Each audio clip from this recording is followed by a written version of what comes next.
Oh, okay. When you add sodium sulfate to the barium chloride, and these both elements are in aqueous form. When you add these two solutions, what the result you are getting? You are getting as barium sulfate plus sodium chloride. Sorry, you are adding sodium sulfate. Sorry, in the reactants form, in the reactant side, you are adding sodium sulfate Na2SO4 plus barium chloride BaCl2. These two, when you add, okay, here no any detachment is getting occurred, but the elements are getting displaced. Two elements from base sodium sulfate getting displaced with another two elements of barium chloride. So when you observe the product, what you are getting is barium sulfate with the addition of sodium chloride. So before the chemical reaction, you were not having sodium chloride, and before chemical reaction, you were not having barium sulfate. So these two are displaced. These two the elements added in between, elements added in this solution are getting displaced with each other. Okay, sodium got removed from sodium sulfate and got detached to chlorine of barium chloride. Okay, and sodium sulfate from sodium sulfate get removed from sodium sulfate and got detached to barium and became barium sulfate. So the elements, if the elements are in if the elements are internally displaced with each other, this kind of chemical reactions is called as double displacement reaction. Okay, now last type of reaction in your chapter is oxidation and reduction. Oxidation means the chemical reaction undergoing in the presence of oxygen is called as oxidation. Okay, and the chemical reaction which takes place in the absence of oxygen is called as reduction reaction. Got the point? Okay. Now to understand this, let us take the activities from your textbook. If you heat carbon, sorry, if you heat copper, if you heat copper in presence of oxygen, this give rises to carbon monoxide. This is combination reaction, and again it is oxidation reaction also. And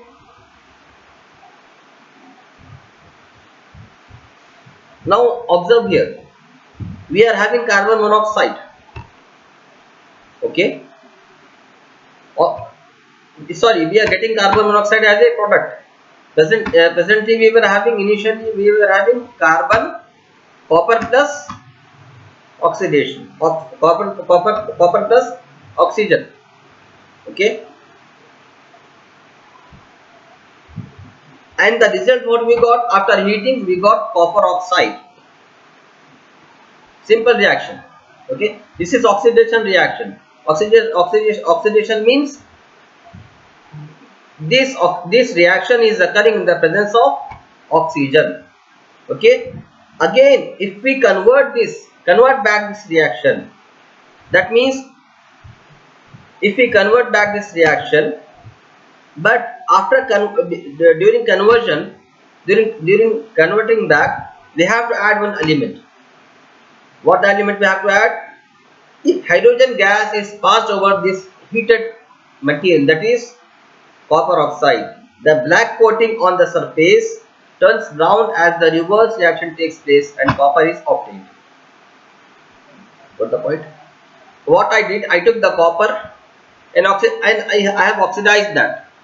I added the oxygen to it. I got copper oxide. This is oxidation reaction. Okay.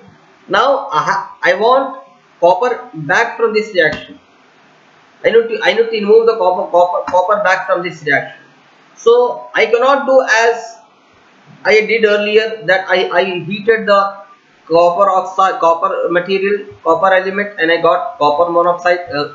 So I cannot do now. So to remove the copper elements from copper dioxide, what I have to do? I have to hydrogenate that reaction. I have to add the hydrogen to that reaction. And after adding hydrogen to that reaction and after heating that reaction, what I get? Well, I will get copper plus some elements of water such as H2O. This type of reaction is called as reduction reaction. Because why reduction reaction? Because I am reducing the copper from that element. I'm removing the copper from copper monoxide reaction. So this type of reaction what we called as we called as reduction reaction. Okay, got the point? Understood? Now,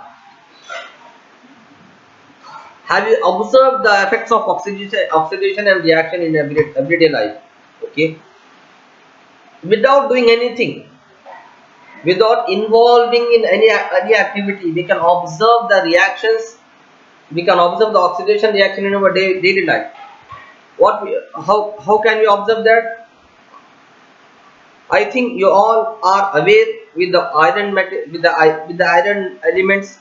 When the iron elements are kept openly, that slowly that iron element gets corroded. That means it converts, the corrosion operation starts in them, because the iron elements, when they are when they are connected with oxygen, the oxidation process starts and the iron gets corroded slowly and gradually. Or and another example is reactivity. So this was all about the chemical reactions and equations in your first chapter.